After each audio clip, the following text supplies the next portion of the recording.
Welcome back, students.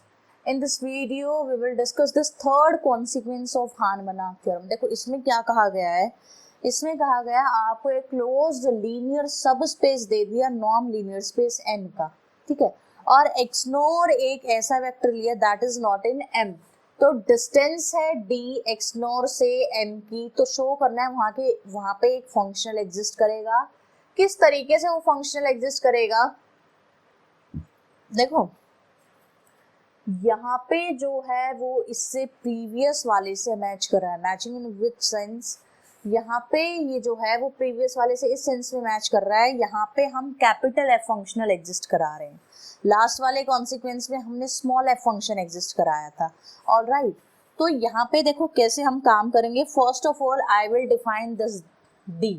Whenever D define करना होता है तो वो डी हम डिफाइन करते हैं as the infimum. Okay, let d is equal to distance of x nor comma m. x nor comma m का distance which is defined as the infimum of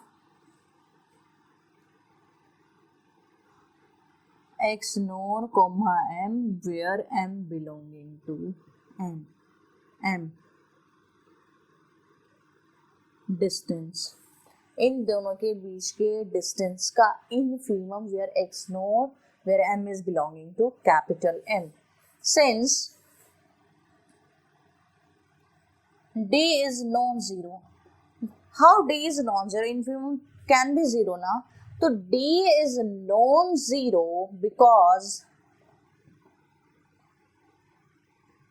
x nor not belonging to m. X और m में belong नहीं कर रहा है. Second thing, m is close to m is equal to m bar also. X और m में belong नहीं कर रहा है, that's why this d is always non zero. देखो डिस्टेंस कभी नेगेटिव तो होगी ही नहीं, either it will be zero और something greater than zero. Here it is non zero, तो d will be greater than zero. Let m nor be the subspace spanned by m and x nor. किससे span किए गए हैं, m से and x nor से. तो अगर y m nor में बिलोंग कर रहा है, this imply your y will be, what will be your y, x plus alpha x nor. Okay, ये होगा आपका y. Name it as 1. Now second thing क्या है, ये जो रिप्रेजेंटेशन होगी एम नोर के एलिमेंट्स की, that will always be unique. Why it is unique, let us assume there are two representation. Let y is equal to x plus alpha x nor say x1 and y is equal to x2 plus beta x nor. It is equal, तो this will be x2 plus beta x nor is equal to x1 plus alpha x nor. This will be x2 minus x1. This will be equal to alpha minus beta x nor. ठीक है, this imply x2 minus x1 upon में alpha minus beta is equal to x nor. Since M is a non-linear space, that means it is a vector space also. If that is vector space, that means it is closed under addition and scalar multiplication. तो उसका मतलब क्या है कि this X nor will belong to M, है ना, यही मतलब है इसका. तो this is a contradiction because it is clearly mention in the statement कि X nor is a vector which is not there in M. तो this imply every Y has unique representation. All right, now we will define a map. वो map क्या होगा, for y belonging to m nor we will define a map f of y. This will be equal to what kind of element is this y? y is x plus alpha x nor. इसको मैंने map किया alpha d पर. Okay, alpha d पर. We need to show the existence of the functional, and that means हमें उसको linear transformation bounded ये show करना पड़ेगा. तो मैंने ये मैपिंग डिफाइन की. Okay, now I am showing कि this is a bounded. How I will do that, clearly देखो ये लीनियर ट्रांसफॉर्मेशन तो बनेगा, तो main thing I am showing कि this will be a bounded function. तो देखो I can write it as alpha times x nor minus x. Why this is happening? Because d is the infimum and infimum अपने हर एक number से छोटा आता है. Alright, for all x in m, तो it will be equal to alpha. We are showing कि this is bounded, तो we will take modulus ना, इसका modulus less than equal to होना चाहिए. नॉट डी, डी तो नॉन जीरो है and positive है, there is no need of modulus for that D, तो it will be mod x plus x norm alpha x norm for all x belonging to M. ठीक है, in particular for not do one thing, take care y say x1, तो इन particular फॉर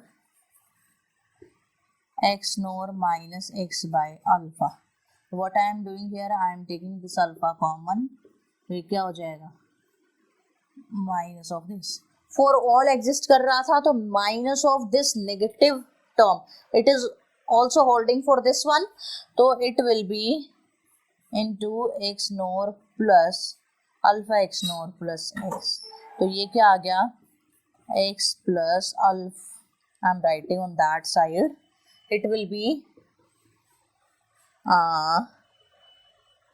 x plus alpha x nor, तो आपका f of y this is less than equal to norm of y. What this imply? This imply your function f is a bounded function. This imply f is a bounded function. ठीक है, now second thing that we will show is the supremum of this f.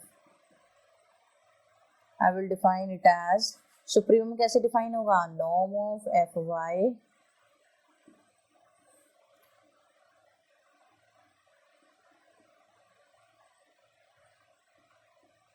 upon में norm of y. ठीक है, for all y belonging to m nor, or you can say x belonging to m. ठीक है, supremum of, what is the value of this mod f of y? Mod f of y will be mod alpha into d upon में what this norm of y, x plus alpha x nor x belongs to m. ठीक है, where alpha is a non-zero scalar that I am considering, okay, and we are dividing by this norm of y, so y should also be non-zero. All right, now it will be supremum of mod alpha into d by में x nor minus z upon alpha, I am taking this alpha common here, x belongs to m. ठीक है, x nor is belong, wait, and second thing is let x by alpha. ठीक है, तो from here supremum of d upon में x nor minus z, z is equal to minus x upon alpha, okay, ठीक है, और your x is belonging to m. ठीक है, तो from here I can say it is d मतलब infimum, infimum क्या होगा, एक नंबर होगा, तो that number I can take outside into supremum of 1 upon में x nor plus z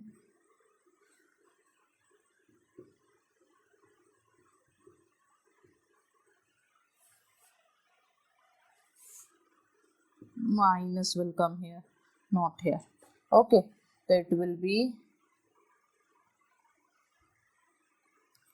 minus, it will be d into infimum of x nor comma z, जहाँ पे Z आपका किस में बिलोंग कर रहा है, एम में, because z is belonging in M, तो ये आ जाएगा इसकी power -1।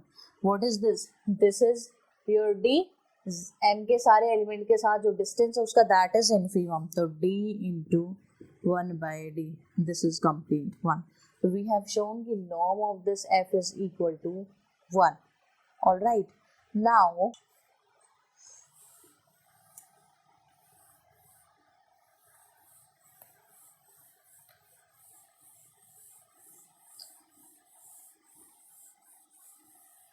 thus f naught, f is functional on m naught. So by Hahn-Banach theorem there exists a extension of f which is bounded linear function by Hahn-Banach theorem. There exists a extension which is bounded linear functional such that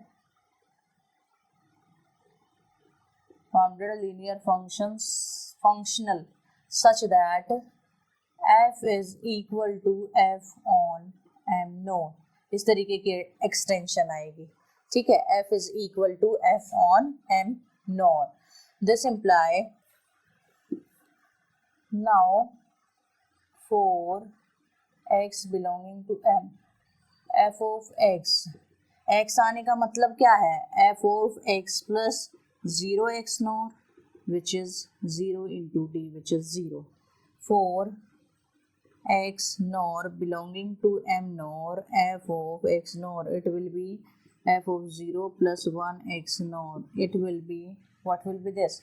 This will be 1 into d which is d. ये थी आपकी जो भी हमने आपके function f of x को define किया हुआ था ना, f is equal to f on m naught. By this extension what can I say कि f of m, m से हमने कोई आर्बिट्रेरी एलिमेंट x पिक किया and image of that arbitrary element x is 0. That means for complete m your functional value f of m will be 0. Done हो गया first part. Second part था randomly आपने कोई f of x नोर लिया, दोनों same m नोर पे, वहां पे वैल्यू क्या आई, d आ गई. सेकेंड पार्ट डन हो गया. f एंड f नोर दोनों m नोर के ऊपर में इक्वल है, तो norm of f will also be equal to norm of f on m naught which is 1. Third part is also done. So this is the third consequence of Hahn-Banach theorem. देखो आपने first, second और third तीनों consequences में ये देखा होगा कि without Hahn-Banach theorem it is not possible for us to show this result. That is the importance of Hahn-Banach theorem. All right.